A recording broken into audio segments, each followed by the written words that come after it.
I just uploaded my video about the technical analysis of answering the question astrologically of who is going to win the war between Iran and Israel.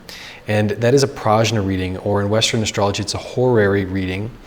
When you cast a chart for the moment that the person asks the astrologer a question, but in the case of a war, you cast the chart for when the war began, the time and place that the war began.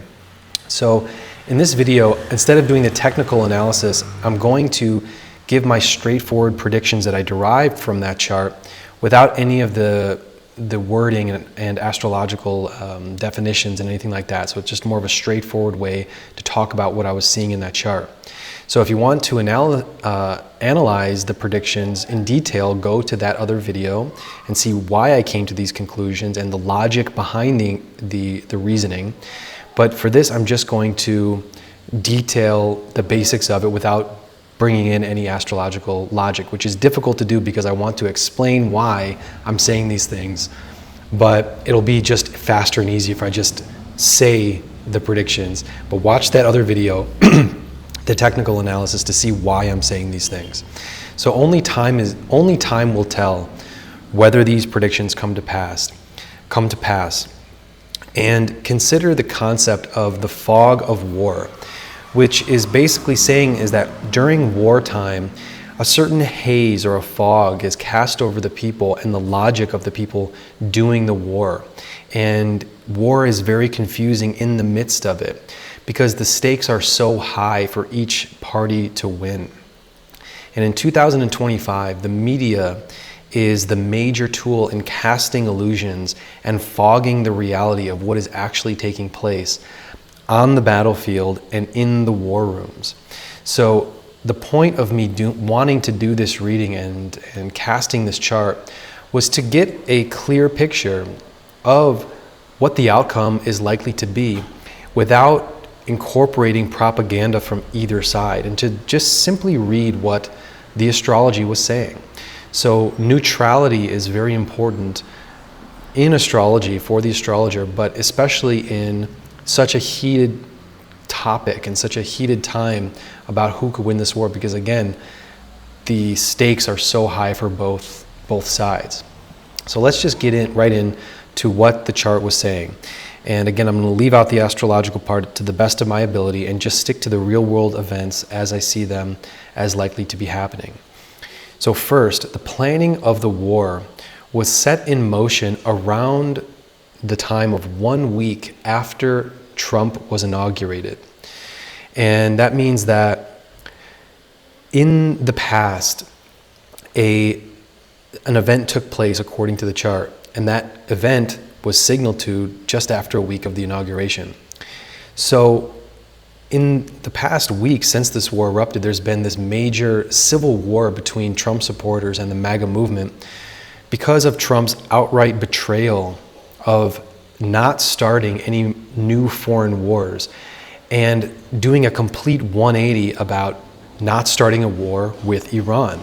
So it's a major turning point in his presidency, and it's a major turning point, in my opinion, in world history, because this war has been talked about for 30 years, and you could say it's been talked about or strategized about how to attack Iran since the Iranian Revolution in 1979, overthrowing the American puppet Shah, the Shah of Iran, and essentially Iran taking on its own sovereignty and not being subservient to the desires of the United States government. So we're going to see through the work of journalists as time goes on about just when this so-called green light was given by Trump for allowing the Israelis to initiate this attack. And so in the prajna, it showed that the real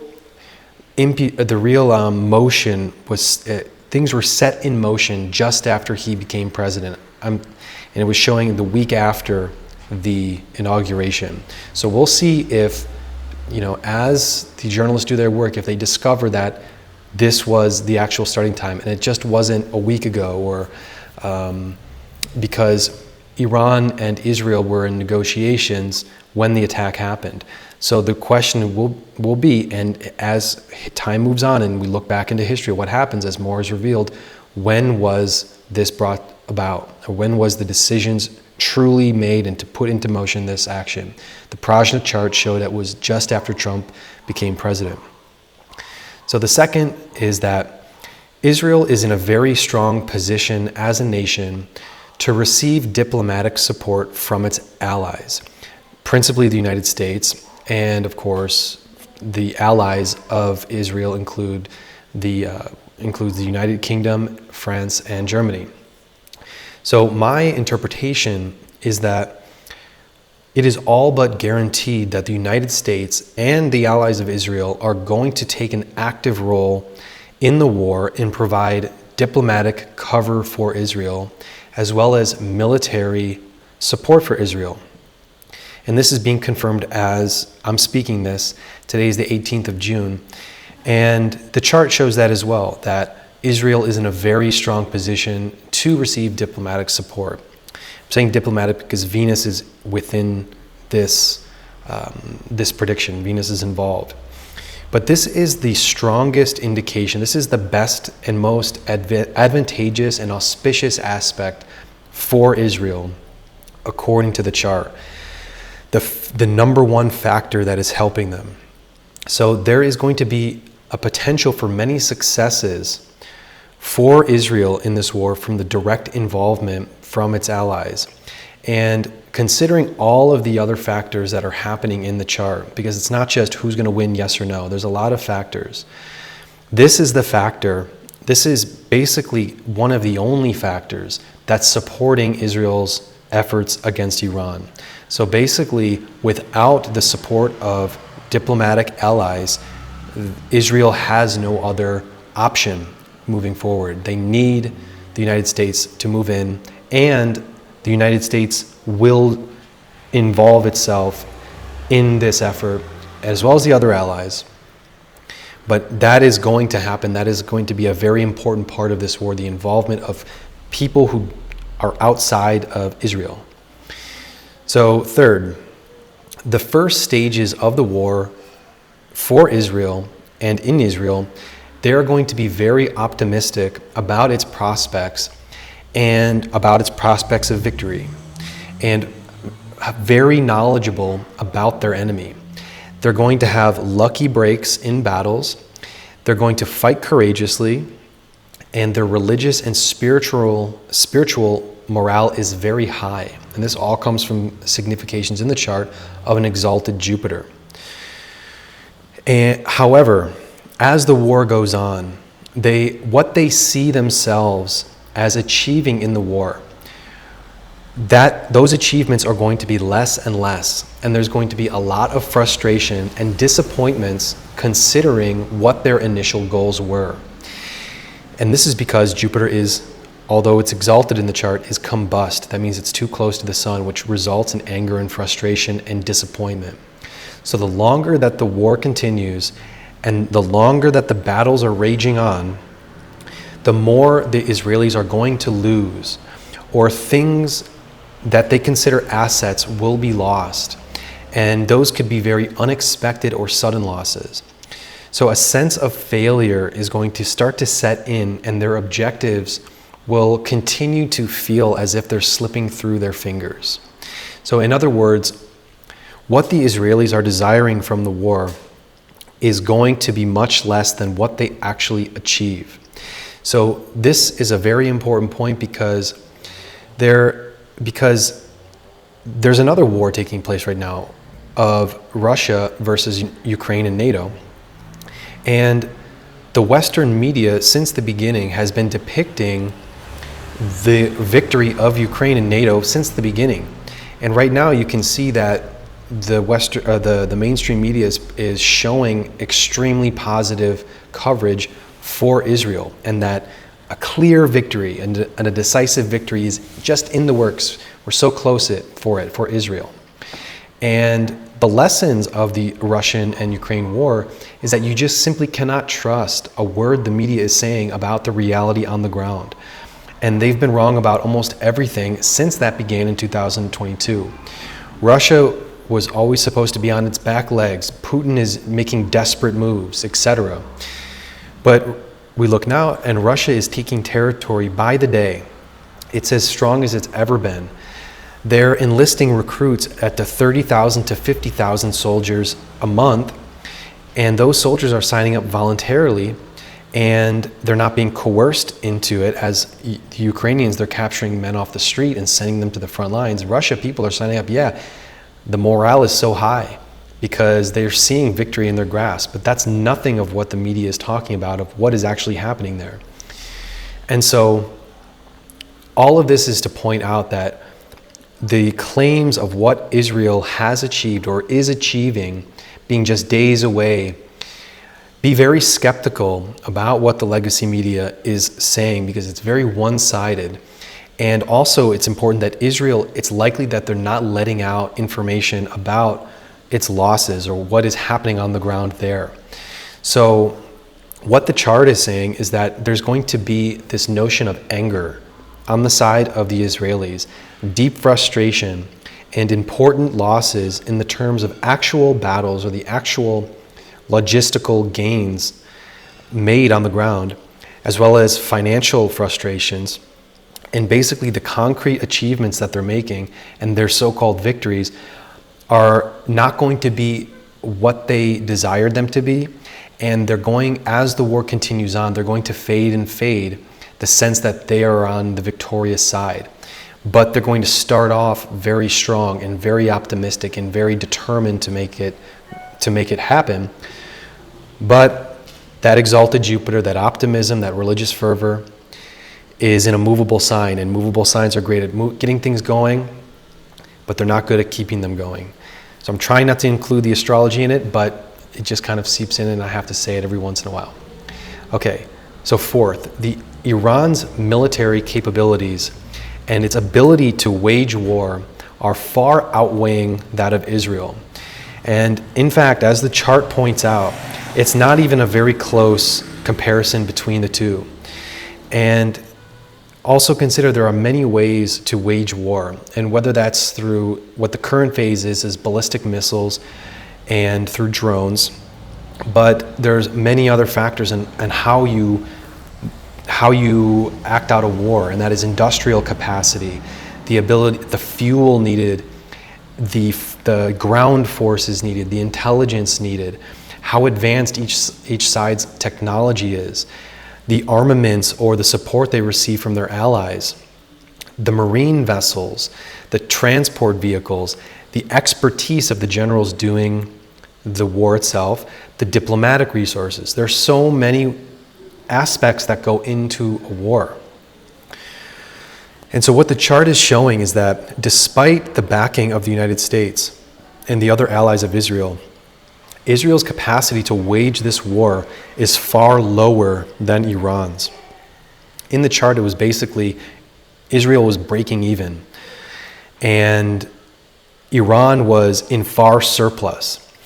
But this doesn't mean that Iran is not going to be losing battles or suffering setbacks. It means that the resources, all of the available resources on all of these different levels of what it takes to commit a war is heavily in Iran's favor.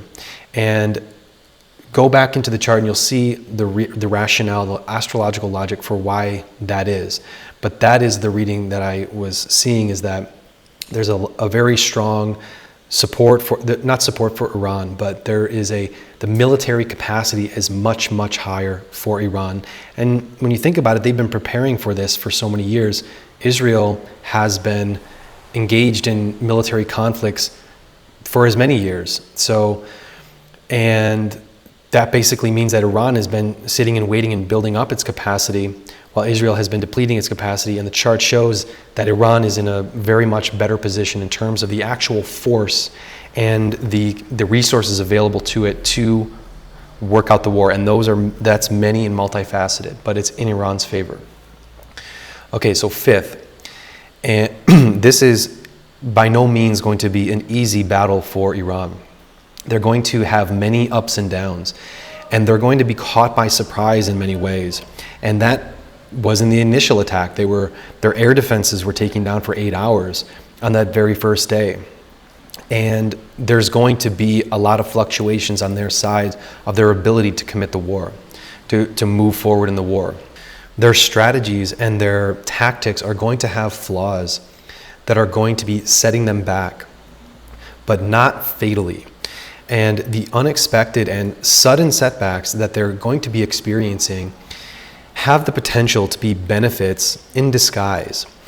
And what they're going to need is consistency in their resolve and always maintaining the larger picture and a larger vision in order to get them through the unexpected negative developments that could happen. And as the war continues on, I believe they're going to find themselves in a more positive place, but they're going to have to go through a lot to get to that place.